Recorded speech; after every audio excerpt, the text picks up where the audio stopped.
১৯৮৬ football বিশ্বকাপ এই কথাটি শুনে যে কারোর মাথায় আসবে এক জাদুকরের কথা, যার একক নৈপুণ্যে সেবার বিশ্বকাপ জয়ে স্বাদ পেয়েছিল আর্জেন্টিনা। দেশটিকে দ্বিতীয়বারের মতো বিশ্ব চ্যাম্পিয়ন বানিয়ে অমরত্ব পেয়ে গিয়েছিলেন ঝাঁকড়া চুলের এক তরুণ যুবক। হ্যাঁ, বলছি দিয়েগো আর্মান্দো ম্যারাডোনার কথা।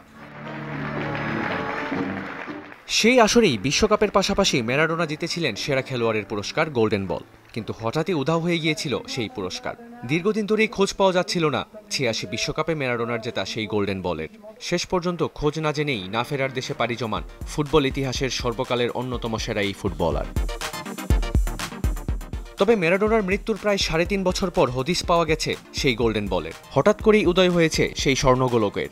সেই ঐতিহাসিক গোল্ডেন বল খুঁজে পাওয়ার ঘোষণা দিয়েছেন ফ্রান্সের একটি নিলামকারী প্রতিষ্ঠান। আগামী মাসে এই নিলামে উঠবে ম্যারাডোনার সেই পুরস্কার। এটা নিয়ে কত গল্পগাথা ছড়িয়েছে।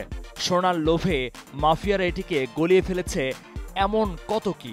সবকিছু পুঙ্খানুপুঙ্খভাবে পরীক্ষা করে আমরা পুলিশকে জানিয়েছি এর কথা।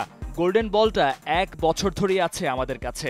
এটি যে সেটি তা পুরোপুরি নিশ্চিত হতে আমরা এটা নিয়ে অনেক গবেষণা করেছি। যারা এটি বানিয়েছিল তাদের সঙ্গেও কথা বলেছি। কিভাবে খুঁজে পেলেন সেই গোল্ডেন বল তার ব্যাখ্যাও দিয়েছেন থিয়েরি। ২০১৬ সালে এক লোক আরো অনেক জিনিসের সঙ্গে এটিও নিয়ে আসেন নিলামে তোলার জন্য। সেই লোকটির জানা ছিল না যে এটি এত গুরুত্বপূর্ণ। সেই লোক বেশ কটি ট্রফি নিয়ে এসেছিল। এরপর তিনি ইন্টারনেটে সার্চ দিয়ে জানতে পারেন এটি সম্ভবত সেই গোল্ডেন বল। তিনি ম্যারাডোনা ও ফিফার সঙ্গে যোগাযোগ করার চেষ্টা করেছিলেন। কপাল খারাপ, সেটি আর সম্ভব হয়নি। প্রয়াত ম্যারাডোনার কারণেই ইতিহাসের পাতায় লেখা আছে ৮৬ বিশ্বকাপ। ইংল্যান্ডের বিপক্ষে কোয়ার্টার ফাইনালের একটি গোলকে উপাধি দেওয়া হয় হ্যান্ড অফ গডের।